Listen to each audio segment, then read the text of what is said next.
everyone, I'm Pratiksha and I'm here to welcome you all on my YouTube channel. This channel is all about English speaking, learn grammar rules and develop good communication skills. So in today's video, we are going to talk about the very basic grammar topic called noun. तो अगर हम noun की definition की बात करते हैं तो अब आप सोचेंगे वही पुरानी definition that noun is a name of a person, place और थिंग, बट एक्चुअली में नाउन की यही डेफिनेशन सबसे एक्यूरेट एंड परफेक्ट है. बट इस डेफिनेशन को हम थोड़ा सा मॉडिफाई करेंगे that noun is a name of everything.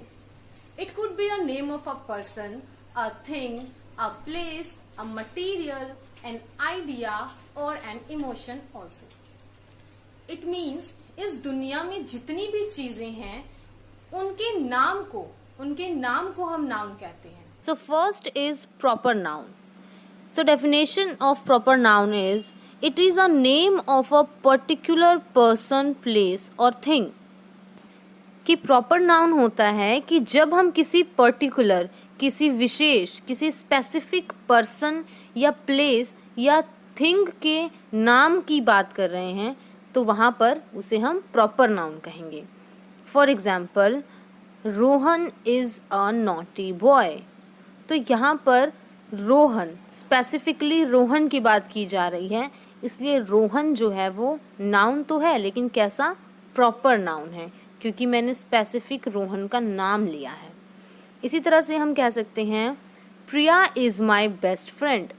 तो यहाँ पर मैंने बोला कि मेरी बेस्ट फ्रेंड का नाम क्या है, प्रिया. स्पेसिफिकली मैंने प्रिया की बात की है, तो यहाँ पर प्रिया जो है वो प्रॉपर नाउन है.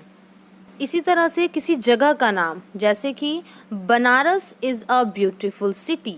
तो यहाँ पर मैंने स्पेशली पर्टिकुलरली बनारस सिटी की बात की है, तो यहाँ पर बनारस जो है वो प्रॉपर नाउन हो गया. अब देखते हैं कि कॉमन नाउन क्या होता है. So definition of common noun is it is the name given in common to every person और thing of the same class और काइंड. कि वो सभी चीज़ें जो दिखने में एक जैसी होती हैं, समान होती हैं, सेम क्लास या सेम काइंड की होती हैं, चाहे वो लिविंग हो या नॉन लिविंग हो, उन्हें कॉमनली एक नाम दे दिया जाता है और उसे ही, उस नाम को हम कॉमन नाउन कहते हैं. For example, student. अब स्टूडेंट एक कॉमन नाउन है. क्यों? क्योंकि स्टूडेंट जो है वो किसी भी क्लास का हो सकता है. वो फर्स्ट क्लास का, सेकंड क्लास का, थर्ड क्लास का, किसी भी क्लास का स्टूडेंट हो, लेकिन अगर वो पढ़ाई कर रहा है तो हम उसे स्टूडेंट ही कहेंगे, चाहे उसकी एज कुछ भी हो. ठीक इसी तरह अगला वर्ड है किंग. सो किंग किसी भी देश का राजा हो, लेकिन अगर वो राजा है तो हम उसे राजा ही कहेंगे. अब किंग के लिए कोई और वर्ड नहीं है, उसे हम किंग ही कहेंगे. तो किंग कॉमनली उसे एक नाम दे दिया गया है. इसी तरह से ट्री.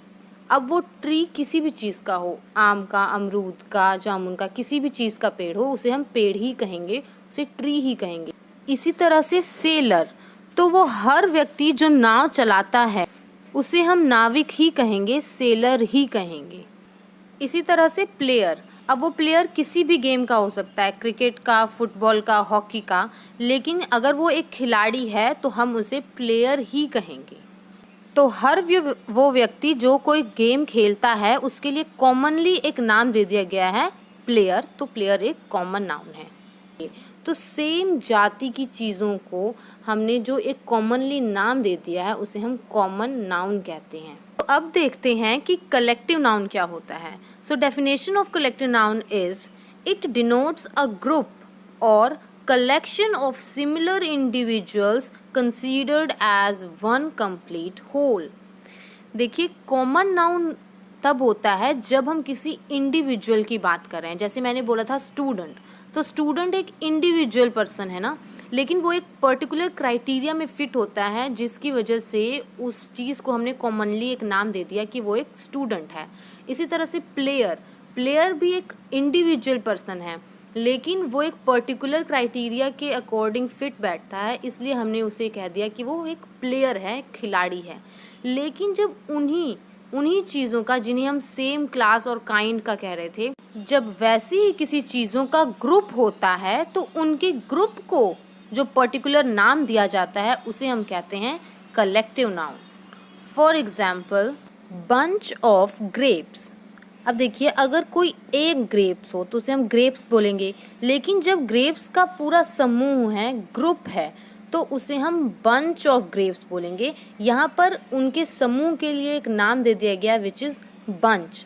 तो ये बंच जो है, bunch of grapes, it is a collective noun. इसी तरह से आर्मी ऑफ सोल्जर्स। अब अगर एक सोल्जर होगा तो उसे हम सोल्जर कहेंगे, एक सिपाही को, लेकिन उन सिपाहियों का अगर ग्रुप है तो उसे हम आर्मी कहेंगे। तो उनके ग्रुप के लिए जो नाम दिया गया है which is army, so army is a collective noun. इसी तरह से फ्लॉक ऑफ बर्ड्स। जब एक पक्षी है तो हम उसे बर्ड कहेंगे, लेकिन अगर उनका पूरा समूह है तो उसे हम फ्लॉक कहेंगे। So flock is a collective noun. इसी तरह से प्राइड ऑफ लायंस। अगर एक लायन है तो हम उसे लायन कहेंगे, लेकिन अगर काफ़ी सारे लायंस हैं तो हम उन्हें pride of Lions, it is a collective noun. इसी तरह से टीम ऑफ प्लेयर्स, क्योंकि अगर एक प्लेयर है तो हम उसे सिर्फ प्लेयर करेंगे, लेकिन अगर कई प्लेयर्स का झुंड है, समूह है, ग्रुप है, तो उसे हम टीम कहेंगे। वहाँ पर वो team as a whole treat होती है, जैसे कि हमारी डेफिनेशन में लिखा है, it considered as one complete whole. या फिर अ क्लास ऑफ स्टूडेंट्स, क्योंकि एक क्लास में सिमिलर काइंड के कई स्टूडेंट्स हो सकते हैं। तो जो क्लास है वो एक कलेक्टिव नाउन है, क्योंकि अगर आप स्टूडेंट की बात करोगे तो स्टूडेंट किसी भी क्लास का हो सकता है, लेकिन अगर आप बोल रहे हो क्लास ऑफ स्टूडेंट, एक क्लास की बात कर रहे हो, तो ऑब्वियसली उस क्लास में सेम काइंड के ही स्टूडेंट होंगे, सेम स्टैंडर्ड के स्टूडेंट होंगे, तभी वो एक क्लास है। सो आई होप कि आपके डाउट्स भी साथ साथ क्लियर हो रहे होंगे, क्योंकि कई लोगों को कलेक्टिव नाउन और कॉमन नाउन में डाउट्स होते हैं। तो अगर आपको कभी भी कलेक्टिव नाउन और कॉमन नाउन में कन्फ्यूज़न हो तो सिर्फ एक बात याद रखनी है कि अगर आप किसी इंडिविजुअल चीज़ के बारे में बात कर रहे हैं, चाहे वो सिंगुलर हो या प्लूरल हो, जैसे लाइक बर्ड हो या बर्ड्स हो, दोनों ही कॉमन नाउन है, लेकिन अगर आप उसी चीज़ के समूह को बताने के लिए कोई नया वर्ड यूज़ कर रहे हैं तो वो वर्ड जो है वो कलेक्टिव नाउन होगा।